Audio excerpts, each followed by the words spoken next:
সুপ্রিয় দর্শকবৃন্দ, আসসালামু আলাইকুম রহমতুল্লাহি ওয়া বারাকাতুহু। তৃতীয় শুভেচ্ছা নেবেন, আশা করি সকলেই ভালো আছেন।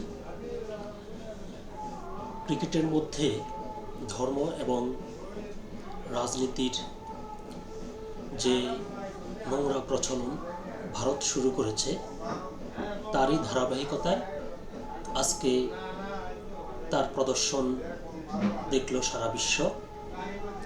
অনূর্ধ্ব-19 বিশ্বকাপ ক্রিকেটের আজকের ভারত এবং বাংলাদেশের মধ্যকার ম্যাচে টসের পর ক্রিকেটের যে সাধারণ রীতি বা নিয়ম, টসের পর দুই অধিনায়ক হাত মেলান,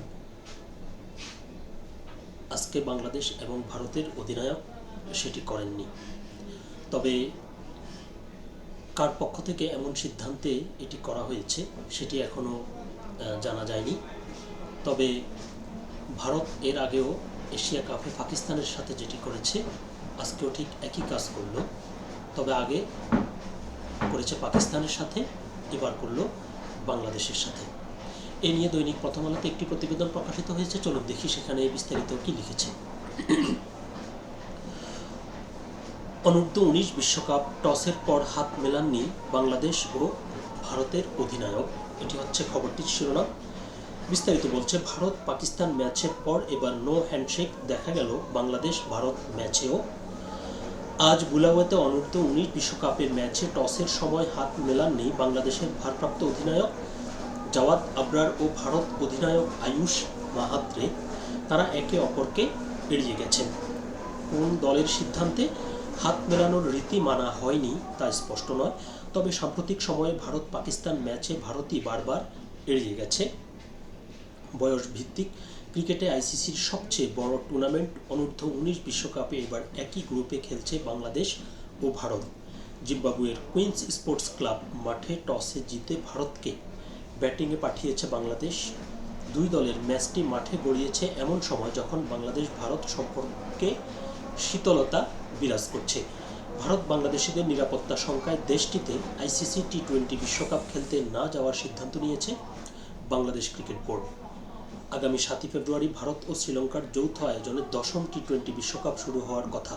গ্রুপ পর্বে বাংলাদেশের সব ম্যাচ রাখা হয়েছে ভারতের মাটিতে। তবে উগ্রপন্থীদের হুমকির মুখে মুস্তাফিজুর রহমানকে আইপিএল থেকে বাদ দেওয়ার ঘটনায় ভারতে বাংলাদেশিদের নিরাপত্তার বিষয়টি নতুন করে আলোচনায় এসেছে।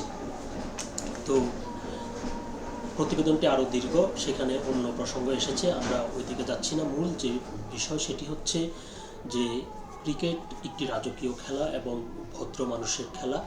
এই ক্রিকেটকে কেন্দ্র করে যেখানে দুটি দেশের মধ্যে ভ্রাতৃত্ববোধ এবং সম্প্রীতি বাড়ানোর একটা উপলক্ষ, সেই উপলক্ষকেই ভারত রাজনীতি এবং ধর্মের মোড়কে মুড়িয়ে তাদের রাজনীতি তারা করে যাচ্ছে।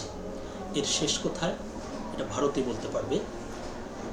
এবং যেভাবে তারা শুরু করেছে, এটি যদি শেষ না হয়, এর শিকার শেষ পর্যন্ত ভারতকেই হতে হবে। এখন যেরকমভাবে বাংলাদেশ ভারতকে নাকানি চুবানি খাওয়াচ্ছে, আগামী মাসে ভারতে অনুষ্ঠিতব্য টি-20 বিশ্বকাপ ক্রিকেটের আয়োজনকে কেন্দ্র করে বাংলাদেশ দাবি করছে তাদের ম্যাচগুলো যেন শ্রীলঙ্কায় সরিয়ে নেয়। এরপরও যদি ভারত এখান থেকে যদি শিক্ষা না নেয় এবং শিক্ষা নিয়ে এই খেলার যে মর্যাদা এবং সম্মান, এটি যদি অক্ষুণ্ণ রাখতে ব্যর্থ হয়, তাহলে এর কুফল সবাইকে যতটুকু ভোগ করতে হবে, ভারতকে ভোগ করতে হবে সবচাইতে বেশি। কারণ তারাই ক্রিকেটকে রাজনীতির স্বার্থে বেশি ব্যবহার করছে। তো সকলে ভালো থাকবেন, সুস্থ থাকবেন। আল্লাহ হাফেজ।